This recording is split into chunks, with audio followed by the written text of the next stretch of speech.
बोलिए सत्यनारायण भगवान की जय। श्री विष्णु भगवान की जय। आइए सुनते हैं श्री सत्यनारायण भगवान की कथा। पहला अध्याय। महामुनि व्यास जी ने कहा, बहुत समय पहले नैमिषारण्य तीर्थ में सोनकादि 88,000 ऋषियों ने पुराण वेता श्री सूत जी से पूछा, हे सूत जी, इस कलयुग में वेद विद्या रहित मानवों को ईश्वर भक्ति किस प्रकार मिलेगी और उनका उद्धार कैसे होगा। हे मुनि श्रेष्ठ, ऐसा कोई व्रत अथवा तप बताइए जिसके करने से थोड़े ही समय में पुण्य प्राप्त हो तथा मनवांछित फल भी मिले।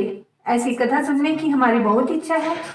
इस प्रश्न पर शास्त्रों के ज्ञाता श्री सूत जी ने कहा, हे वैष्णवों में पूज्य, आप सभी ने प्राणियों के हित और कल्याण की बात पूछी है।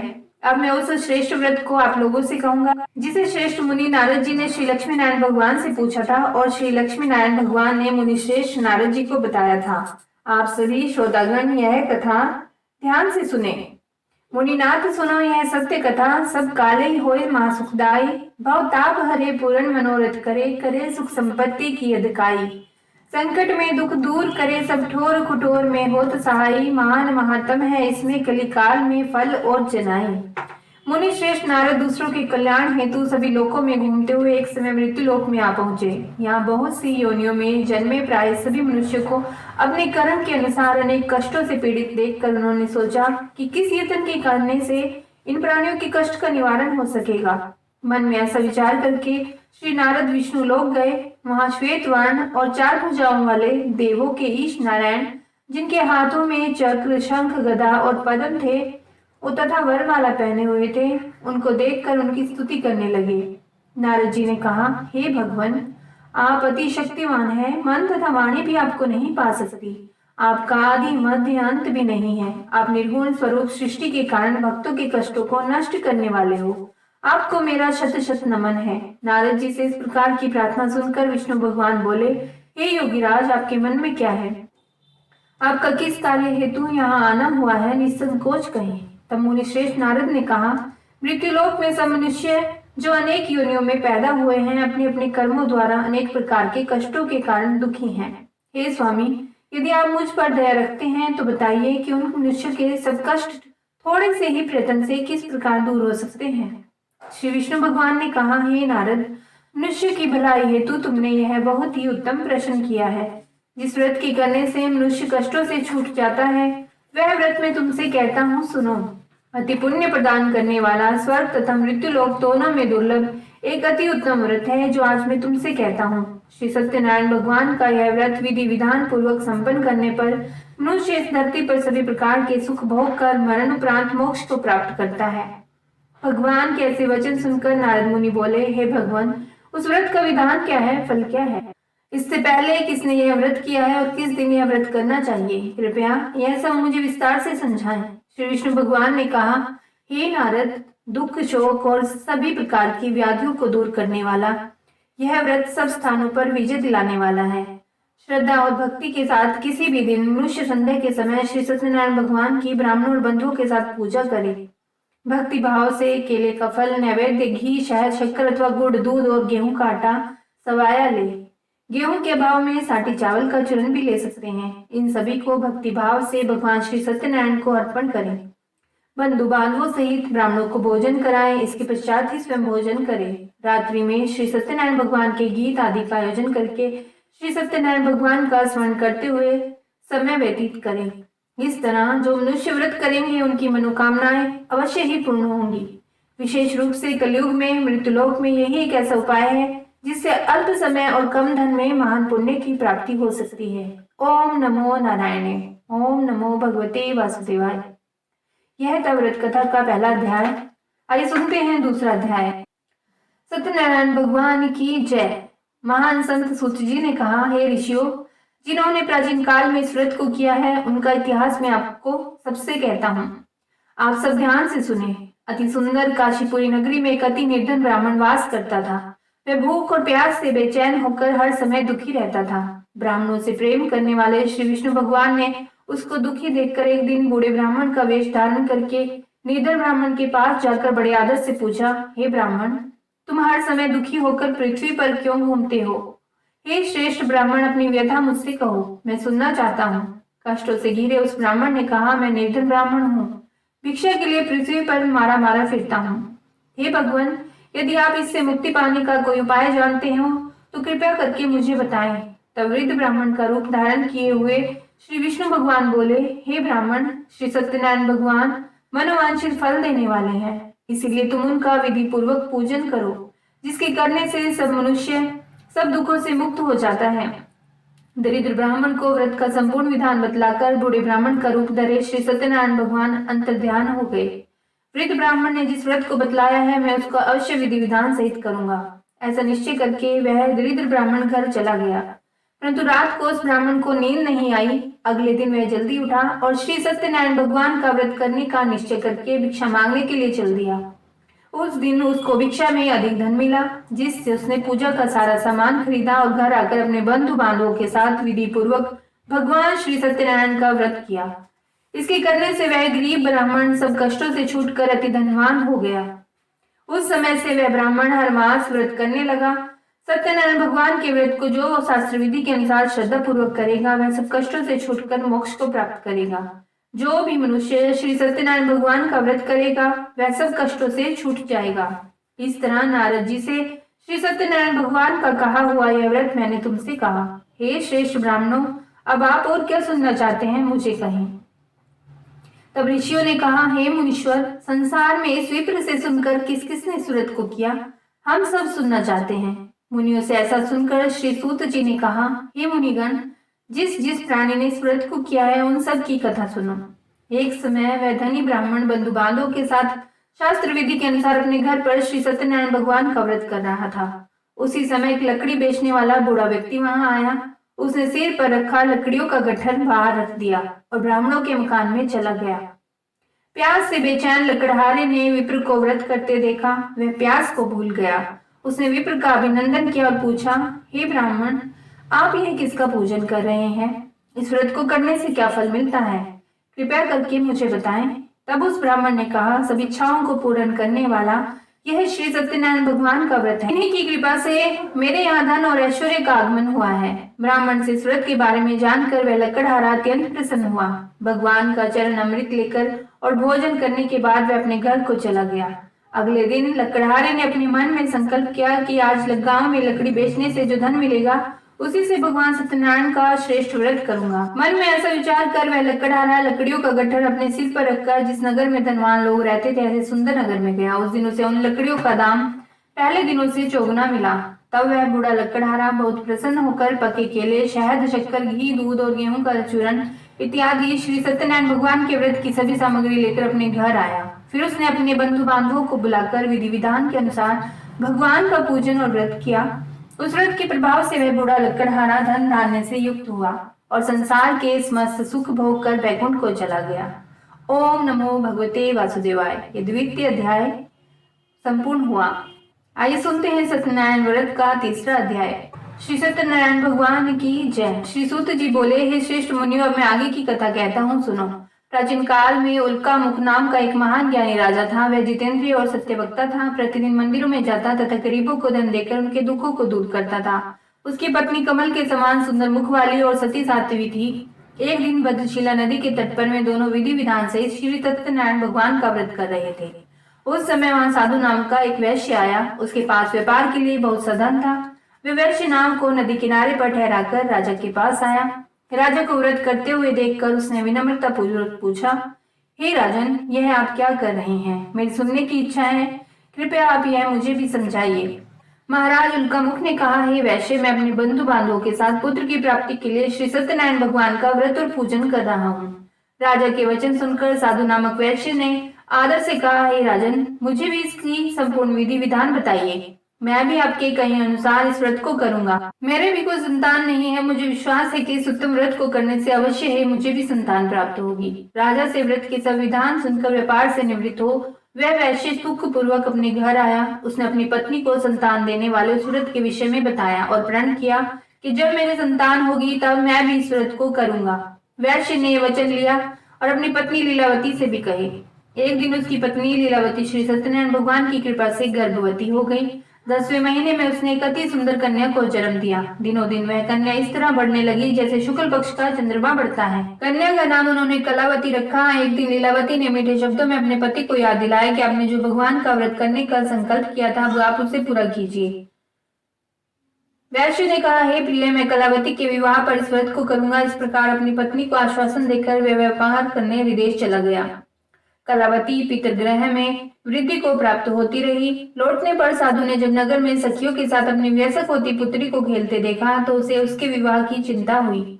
तब उसने एक दूत को बुलाकर कहा कि उसकी पुत्री के लिए कोई सुयोग्य वर देख कर लाओ। दूत साधु नामक उस वैश्य की आज्ञा पाकर कंचन नगर पहुंचा और देखभाल कर वैश्य की कन्या के लिए एक सुयोग्य वणिक पुत्र ले आया। उस सुयोग्य लड़के के साथ साधु नामक वैश्य ने अपने बंधु बांधवों सहित प्रसन्नचित्त होकर अपनी पुत्री का विवाह कर दिया। दुर्भाग्य से वह विवाह के समय भी श्री सत्यनारायण भगवान का व्रत करना भूल गया। इस पर श्री भगवान अत्यंत क्रोधित हो गए। उन्होंने वैश्य को श्राप दिया कि तुम्हें दारुण दुख प्राप्त होगा। एक समय अपने कार्य में कुशल वह वैश्य अपने दामाद सहित नावों का बेड़ा लेकर व्यापार करने के लिए सागर के समीप स्थित रत्नसारपुर में नगर में गया। रत्नसारपुर में चंद्रकेतु नामक राजा राज करता था। दोनों ससुर जमाई चंद्रकेतु राजा के उस नगर में व्यापार करने लगे। एक दिन भगवान सत्यनारायण की माया से प्रेरित एक चोर राजा चंद्रकेतु का धन चुराकर भाग रहा था। राजा के दूतों को अपने पीछे तेजी से आते देखकर चोर ने घबरा कर राजा के धन को उस वैश्य की नाव में चुपचाप रख दिया जहां वे ससुर जमाई ठहरे हुए थे और भाग गया। जब राजदूतों ने उस वैश्य के पास राजा के धन को रखा देखा तो उन्होंने उन ससुर दामाद को ही चोर समझा।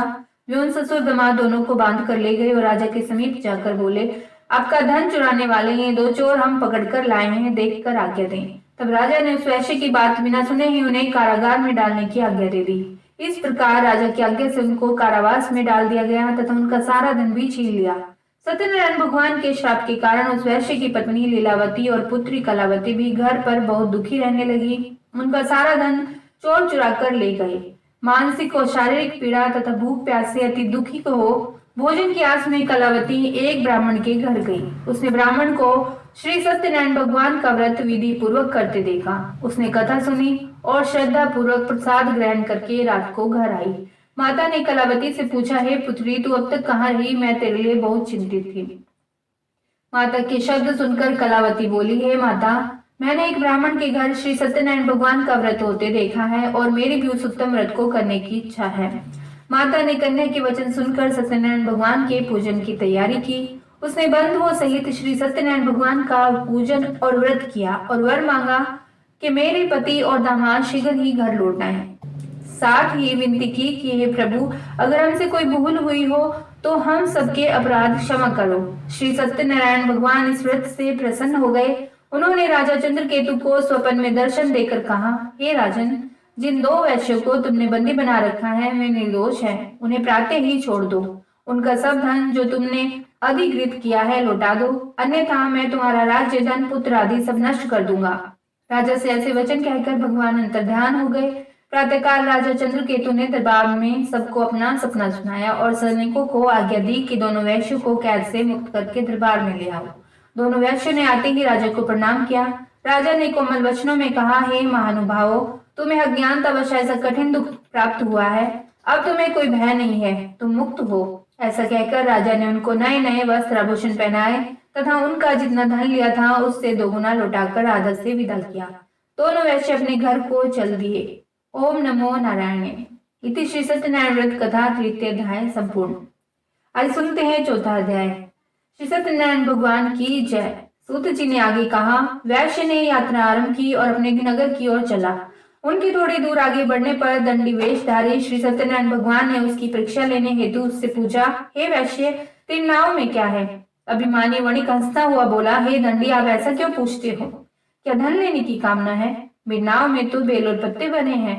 वैश्य के ऐसे वचन सुनकर दंडी वेशधारी श्री सत्यनारायण भगवान बोले, तुम्हारा वचन सत्य है। ऐसा कहकर वे वहां से चले गए और कुछ दूर जाकर समुद्र के तट पर जाकर बैठ गए। दंडी महाराज के जाने के पश्चात वैश्य ने नित्य क्रिया से निवृत्त होने के बाद नाव को ऊंची उठी देखकर अचंभा किया और नाव में बेलपत्ते आती देखकर मूर्छित होकर जमीन पर गिर पड़ा। मूर्छा खुलने पर अति शोक करने लगा। तब उसके दामाद ने कहा, आप शोक न करें, यह दंडी महाराज का श्राप है, अतः उनकी शरण में चलना चाहिए, वही हमारे दुखों का अंत करेंगे। दामाद के वचन सुनकर वह वैश्य दंडी भगवान के पास पहुंचा और अत्यंत भक्तिभाव से पश्चाताप करते हुए बोला, मैंने जो आपसे असत्य वचन कहे थे उनके लिए मुझे क्षमा करें। ऐसा कहकर वह शोकातुर हो रोने लगा। तब दंडी भगवान बोले, हे वणिक पुत्र, मेरी आज्ञा से ही बार बार तुझे कष्ट प्राप्त हुआ है, तू मेरी पूजा से विमुख हुआ है। तब उस वैश्य ने कहा, हे भगवान, आपकी माया को ब्रह्मा आदि देवता भी नहीं जान पाते, तब मैं मूर्ख भला कैसे जान सकता हूँ। आप प्रसन्न होइए, मैं अपनी क्षमता के अनुसार आपकी पूजा करूंगा। मेरी रक्षा कीजिए और मेरे नौका को पहले के समान धन से परिपूर्ण कर दीजिए। उसकी भक्ति से परिपूर्ण वचन सुनकर श्री सत्यनारायण भगवान प्रसन्न हो गए और उसकी इच्छा अनुसार वर देकर अंतर्ध्यान हो गए। तब ससुर और दामाद दोनों ने नाव पर आकर पाया कि नाव धन से परिपूर्ण है, फिर भी वह विधि विधान से भगवान सत्यनारायण का पूजन करके साथियों सहित अपने नगर को चला। जब वह अपने नगर के निकट पहुंचा तब उसने एक दूत को अपने घर भेजा। दूत ने साधु नामक वैश्य के घर जाकर उसकी पत्नी को नमस्कार किया और कहा, आपके पति और जमाता इस नगर के समीप आ गए हैं। लीलावती और उसकी कन्या कलावती उस समय भगवान का पूजन कर रहे। दूत का वचन सुनकर साधु की पत्नी ने बड़े हर्ष के साथ सत्यनारायण भगवान का पूजन पूर्ण किया और अपनी पुत्री से कहा, मैं अपने पति के दर्शन को जाती हूँ, तू पूजन पूर्ण करके शीघ्र आना। परंतु कलावती पूजन और प्रसाद छोड़कर अपने पति के दर्शन के लिए चली गई। पूजन और प्रसाद की अवज्ञा के कारण भगवान सत्यनारायण ने रुष्ट हो उसके पति को नाव से पानी में डुबो दिया। कलावती अपने पति को न पाकर रोती हुई जमीन पर गिर पड़ी। नौका को डूबा हुआ तथा कन्या को रोती हुई देख साधु नामक वैश्य द्रवित हो बोला, हे प्रभु, मुझसे या मेरे परिवार से ज्ञानवश जो अपराध हुआ है उसे क्षमा करो। उसके ऐसे वचन सुनकर सत्यदेव भगवान प्रसन्न हो गए। आकाशवाणी हुई, हे वैश्य, तेरी पुत्री मेरा प्रसाद छोड़कर आई है, इसीलिए इसका पति अदृश्य हुआ है। यदि वह घर जाकर प्रसाद ग्रहण कर लौटे तो इसका पति अवश्य मिलेगा। आकाशवाणी सुनकर कलावती ने घर पहुंचकर प्रसाद ग्रहण किया और फिर आकर अपने पति को पूर्व रूप में पाकर अति प्रसन्न हुई और उसने अपने पति के दर्शन किए। तत्पश्चात साधु वैश्य ने वहीं बंधु बांधवों सहित सत्यदेव का विधि पूर्वक पूजन किया और समय समय पर आगे भी व्रत पूजन करके कथा को सुनता रहा। अंत में वह श्लोक के सभी प्रकार के सुख भोग कर मोक्ष को प्राप्त हुआ। इति श्री सत्यनारायण व्रत कथा चतुर्थ अध्याय संपूर्ण। सत्यनारायण भगवान की जय। आइए सुनते हैं 5वां अध्याय। सत्यनारायण भगवान की जय। श्री सूत जी बोले, हे ऋषिगण, मैं आगे और कथा कहता हूँ, आप सभी ध्यान से सुनो। सदा प्रजा के लिए चिंतित तुंगध्वज नाम का एक राजा था। उसने भगवान सत्यनारायण का प्रसाद त्याग कर बहुत कष्ट पाया। एक समय राजा वन में वन्य पशुओं को मारकर बड़ के वृक्ष के नीचे आया। वहां उसने ग्वालों को भक्ति भाव से बंधु बांधवों सहित श्री सत्यनारायण जी का पूजन करते देखा। परंतु राजा यह देखकर भी अभिमान के कारण न तो वहां गया और न ही सत्यदेव भगवान को नमस्कार किया। जब ग्वालों ने भगवान का प्रसाद उसके सामने रखा तो वह प्रसाद त्याग कर अपने नगर को चला गया। नगर में पहुंचकर उसने देखा कि उसका सारा राज्य नष्ट हो गया है। वह समझ गया कि ये सब भगवान सत्यदेव ने रुष्ट होकर किया है। तब वह वन में वापस आया और ग्वालों के समीप जाकर विधि पूर्वक पूजन करके प्रसाद ग्रहण किया तो सत्यनारायण की कृपा से सब कुछ पहले जैसा ही हो गया और लंबे समय तक सुख भोग कर मरण उपरांत वह मोक्ष को प्राप्त हुआ। जो मानव इस श्रेष्ठ दुर्लभ व्रत को करेगा, श्री सत्यनारायण भगवान की कृपा से उसे धन धान्य की कोई कमी नहीं होगी। निर्धन धनी और बंदी बंधनों से मुक्त होकर निर्भय हो जाता है। संतानहीन को संतान प्राप्त होती है तथा सभी इच्छाएं पूर्ण कर अंत में वह बैकुंठ धाम को जाता है। अब उनके बारे में भी जानिए जिन्होंने पहले इस व्रत को किया, साथ ही उनके दूसरे जन्म की कथा भी सुनिए। शतानंद नामक वृद्ध ब्राह्मण ने सुदामा के रूप में जन्म लेकर श्री कृष्ण की भक्ति और सेवा से बैकुंठ प्राप्त किया। उल्कामुख नामक महाराज राजा दशरथ बने और श्री रघुनाथ का पूजन करके मोक्ष को प्राप्त हुए। साधु नाम के वैश्य ने धर्मात्मा सत्य प्रतीक राजा मोरध्वज बनकर अपने पुत्र को आर्य से जीत कर बैकुंठ धाम प्राप्त किया। महाराज तुंगध्वज स्वयंभू मनु बने। उन्होंने बहुत से लोगों को भगवान की भक्ति में लीन कराकर बैकुंठ धाम प्राप्त किया। वह लक्कड़हारा भी अगले जन्म में गु नामक निषाद राजा बना, जिसने राम के चरणों की सेवा करके अपने सभी जन्मों को संवार लिया। जय हो श्री सत्यनारायण भगवान की। सत्यनारायण व्रत कथा 5वां अध्याय संपूर्ण। श्री सत्यनारायण भगवान की जय। विष्णु महाराज की जय। आइए भगवान विष्णु की स्तुति करते हैं। शांतकारं भुजगशयनं पद्म नाभं सुरेशं विश्वधारं गगन सदृशं मेघवर्णं शुभांगं लक्ष्मीकांतं कमलनयनं योगी अभिर्ध्यान गम्यं वंदे विष्णुं भवभय हरणं सर्वलोकैनाथं। सशंख चक्रं सिकरिट कुंडलं सपीत वस्त्रं सहस्तिरुहेशनं सहार वक्षस्थल कौस्तुभश्रियं नमामि विष्णु शिष्या चतुर्भुजम्।